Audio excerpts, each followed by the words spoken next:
They said Mina's nails could change a woman's whole mood. One session with her, and you'd walk out lighter, glowing, your hands moving like jewelry. But in time, they began to say other things too, that her clients never quite remained the same. That after the beauty faded, something else stayed with them. A shadow.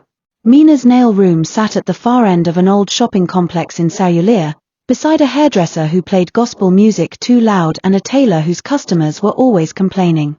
Her sign, Mina's Touch, hung slightly crooked above the door, painted in pink letters that had started to fade from the sun. Inside, it was a small space, one manicure table, one chair for clients, a small stool for herself, and a shelf lined with Polish bottles. She had a ring light, a UV lamp, and a speaker that hummed quietly even when no music was playing. Every morning, she wiped down her table with Dettol, arranged her nail files, and whispered to herself, "Today will be better." Sometimes it was. Sometimes not. Mina had learned her craft from YouTube and practice on friends who allowed her to experiment. The early days were rough, few customers, little money. Most women only wanted simple French tips and bargained hard. But Mina was patient. She wanted to build something for herself, even if it took time. Her boyfriend had left months earlier, saying she wasn't progressing. Her mother sold fruits in Mushin and called her every Sunday, asking, "My daughter, how's business?" Mina always said, "It's fine," even when she hadn't eaten all day. Still, she worked. File, buff, paint, top coat. She smiled through exhaustion. She told herself that her hard work would speak one day. That day came when a woman she had never seen before entered her salon. The woman walked in wearing a clean white kaftan and dark sunglasses. Her perfume filled the entire shop. Mina noticed that her nails were short and plain, the kind of hands that looked expensive but untouched.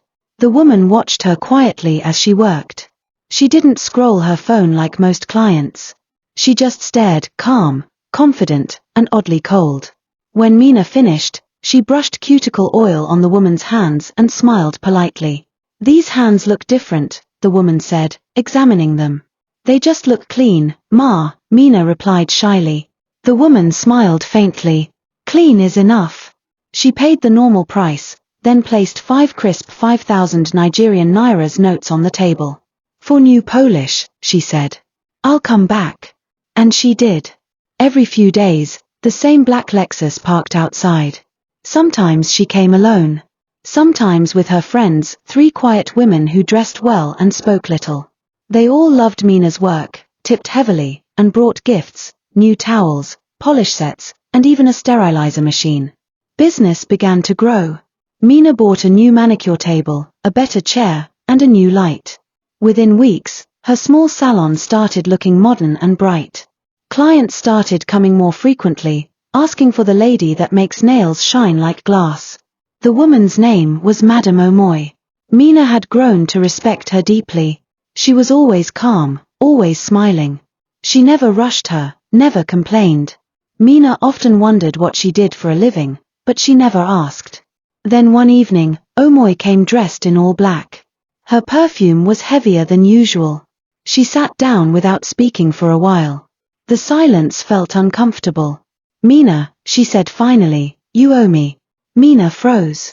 "Ma, I have given you much," Omoye said. "It's time you give something small in return." She reached into her bag and brought out a small glass jar. "I want you to keep the nail clippings from your clients. Everyone you cut off, keep them here." Mina blinked. "Why, Ma?" "They are not waste," Omoye said. "They carry energy. I'll pay you for each full jar. 700,000 naira per jar." Mina's stomach tightened. "Ma, that's not right.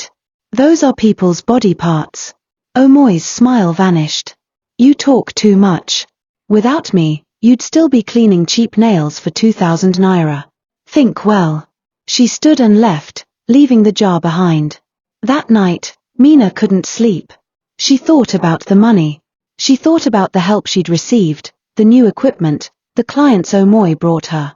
By morning, she told herself it was harmless, they were just nail clippings, dead pieces, nothing living. That day, she began keeping them. One piece after another. She wrapped them in tissue and dropped them into the jar quietly after each client. She told herself she would stop after the first payment. A week later, Omoye returned. Mina handed her a half-filled jar. Omoye smiled. "Good girl," she said, dropping an envelope on the table. It was thick. "You see." Simple obedience. Mina took the money but felt no peace. The following week, one of her regular clients came back complaining that her nails had swollen and turned dark. Mina said maybe it was an allergy. But then another woman came with the same complaint. Then another. Soon, 5 different clients had infections, painful ones. Some of them posted about it online, warning others not to go to Mina's touch. Her business started to drop again. She tried calling Omoye, but the number didn't go through. She wanted to stop the nail collection, but the jar seemed to call her attention each time she worked. Then one Friday evening, it happened. A young woman named Kyoma, one of her loyal clients, had returned to fix a broken nail. While Mina worked, her phone rang, and she turned around for a few seconds. Kyoma's eyes fell on something under the table, a glass jar half-filled with nail pieces. Some looked fresh. Kyoma bent slightly and saw Mina drop another clipping inside. She froze. "Mina," she said slowly, "what is that?" Mina's heart jumped. "Nothing, just trash," she stammered. "Trash inside a sealed glass jar?" Kyoma asked, standing up. "Are these from customers?" Mina tried to hide the jar, but Kyoma grabbed it first. Her face changed immediately when she realized what was inside. "You're collecting people's nails," she shouted. "What are you doing with them?" Mina tried to explain, but the words wouldn't come out. Kyoma pushed her phone's camera toward the jar and took a video immediately. Within hours, the video spread across social media. People recognized Mina's salon. Former clients commented, saying they had infections, strange dreams, or cold hands since visiting her. The next morning, police officers from Cellular Division arrived. They sealed the shop and arrested Mina in front of the plaza crowd. Her neighbors watched quietly, whispering as she was led into the van. In the station, she sat trembling. Her hands shook as she tried to explain. "She said it was harmless," Mina cried. "She said it was for a beauty product, not anything evil." "Who said?" one officer asked. "Madam Omoye," Mina replied. "She gave me money," she said, to keep the clippings. The officers looked at one another. "Who is Omoye?" "She comes in a black Lexus," Mina said weakly. "She brings clients." That evening, they tracked her number through Mina's phone records. It led them to an address in Lekki.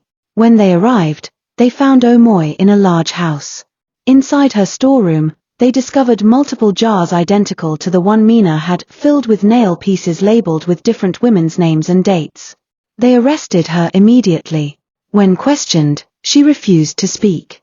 She only smiled quietly and said, "I don't owe anyone an explanation." At the station, Mina and Omoye were placed in separate holding rooms. Mina sat with her face buried in her hands, crying non-stop. "I didn't know," she kept saying. "I just wanted to grow my business. I didn't know." Several clients came forward to testify. Some had medical reports of nail infections. One woman's finger had to be treated for a spreading fungus. Another swore her hands went numb for 2 weeks after her appointment. The case drew attention. News outlets covered it. Headlines read, "Cellular Nail Tech arrested for body material collection," and "Weird ritual linked to spa woman in Lekki." During questioning, Madam Omoye remained calm.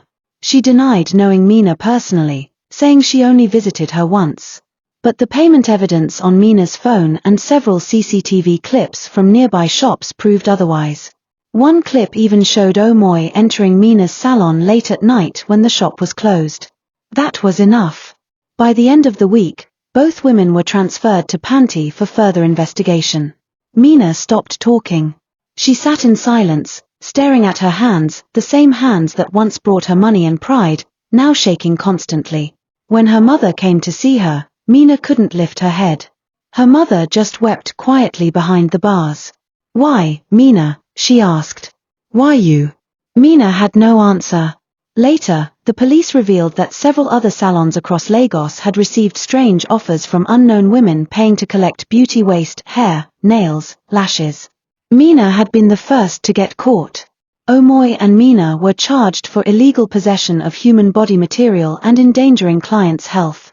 The investigation continued, but for Mina, everything had already ended.